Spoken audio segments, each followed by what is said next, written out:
नमस्कार. आज आहे 31 ऑक्टोबर 2025 आणि आजचा दिवस. वाह, काय काय घडलंय आज.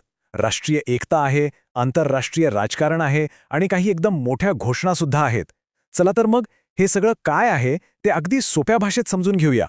म्हणजे बघा, आजचा दिवस खरंच किती इंटरेस्टिंग आहे. एका बाजूला आपण देशाच्या एकतेबद्दल बोलतोय, तर दुसऱ्या बाजूला आंतरराष्ट्रीय बाजारात डॉलर्सची चर्चा आहे. आणि इतकंच नाही, तर आपल्या राज्यांमध्ये सुद्धा काही ऐतिहासिक निर्णय होत आहेत.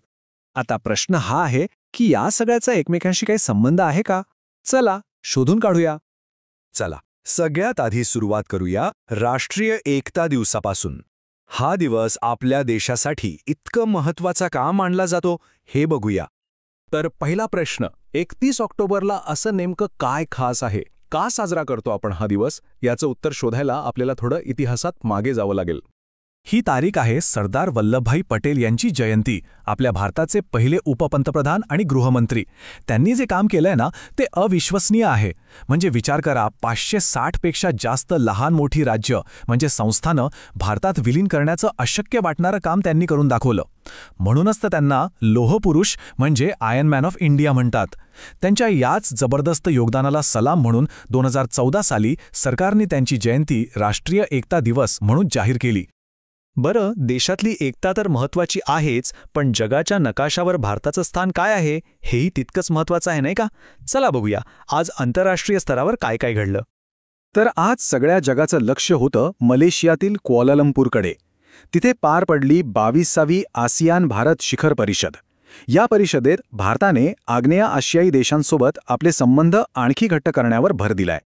या परिषदेची थीम होती सर्वसमावेशकता आणि शाश्वतता. आता हे शब्द थोडे जड वाटतील, पण याचा अर्थ खूप सोपा आहे. विकास असा व्हावा जो सगळ्यांपर्यंत पोहोचेल आणि तो पर्यावरणाला धक्का न लावता टिकून राहील. याच ध्येयाने भारत आता सुरक्षा, व्यापार आणि सांस्कृतिक संबंध मजबूत करतोय. आणि हो, या परिषदेतून एक मोठी घोषणा झालीय. पंतप्रधान मोदींनी जाहीर केलंय की 2026 हे वर्ष आसियान भारत सागरी सहकार्य वर्ष म्हणून साजरं केलं जाईल. समुद्रातली सुरक्षा आणि व्यापाराचे मार्ग मोकळे ठेवण्यासाठी हे एक खूप मोठं आणि महत्त्वाचं पाऊल आहे. आता एका आकड्याबद्दल बोलूया जो ऐकून तुम्ही थक्क व्हाल. 700 अब्ज डॉलर्स. बापरे, भारताच्या परकीय चलनाच्या साठ्याने हा प्रचंड मोठा टप्पा ओलांडला आहे. पण प्रश्न हा आहे की अचानक एवढी वाढ झाली कशी? यामागचं मुख्य कारण आहे आपल्या सोन्याच्या साठ्यात झालेली मोठी वाढ. आता असं वाटेल की ह्याने काय होतं, तर बघा, जेवढं जास्त परकीय चलन साठा तेवढा आंतरराष्ट्रीय बाजारात आपला रुपया मजबूत राहतो. आणि समजा काही आर्थिक संकट आलं तर देशाकडे एक प्रकारचं सुरक्षा कवच असतं. त्यामुळे आपल्या अर्थव्यवस्थेसाठी ही नक्कीच एक जबरदस्त गुड न्यूज आहे. चला आता जागतिक स्तरावरून परत आपल्या देशात येऊया. बघूया आपल्या वेगवेगळ्या राज्यांमध्ये आज काय काय महत्त्वाचे निर्णय झालेत. सगळ्यात आधी जम्मू आणि काश्मीरकडे जाऊया. तिथून एक खूप मोठी आणि ऐतिहासिक बातमी आहे. मुख्यमंत्री ओमर अब्दुल्ला यांनी घोषणा केली आहे की दरबार मूव्ह ही जुनी प्रशासकीय परंपरा पुन्हा सुरू होणार आहे. आता मनात येईल की ही दरबार मूव्ह परंपरा म्हणजे नेमकं काय? तर ही एक खूप जुनी प्रथा आहे. 1872 मध्ये महाराजा रणवीर सिंग यांनी सुरू केलेली. यामध्ये सरकारचं सगळं कामकाज म्हणजे सचिवालय आणि ऑफिसेस उन्हाळ्यात श्रीनगरमधून आणि हिवाळ्यात जम्मूमधून चालायचं. काही वर्षांपूर्वी ही परंपरा बंद झाली होती, पण आता ती पुन्हा एकदा सुरू होतीये. चला आता थेट उत्तरेतून दक्षिणेकडे. केरळने तर कमालच केली आहे. त्यांनी तंत्रज्ञान क्षेत्रात एक मोठी झेप घेण्यासाठी IT विजन 2031 नावाची एक जबरदस्त योजना जाहीर केली आहे. आणि या योजनेची उद्दिष्टे ऐकून तर अवाक व्हायला होईल. केरळचं टार्गेट आहे 20,000 कोटी रुपयांची गुंतवणूक आणायची, 20,000 नवीन स्टार्टअप्सना उभं करायचं आणि सगळ्यात महत्त्वाचं म्हणजे AI आणि सेमीकंडक्टरसारख्या फ्युचर टेक्नॉलॉजीजमध्ये भारताला लीड करायचं. खरंच खूप मोठं विजन आहे हे. आणि आपल्या महाराष्ट्रातूनही एक महत्त्वाची अपडेट आहे. औरंगाबाद रेल्वे स्थानकाचं नाव आता अधिकृतरित्या छत्रपती संभाजीनगर रेल्वे स्थानक असं करण्यात आलं आहे.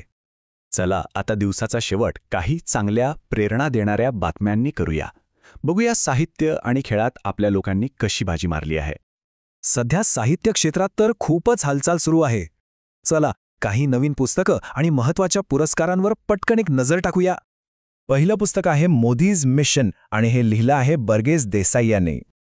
त्यानंतर श्रीलंकेचे लेखक आहेत वज्रचंद्र शेखर. त्यांच्या राक्षसास फॉल ह्या कादंबरीने 2025चा मानाचा उर्सुला के ले गुइन पुरस्कार जिंकलाय. वाव. 50,000 पाऊंड.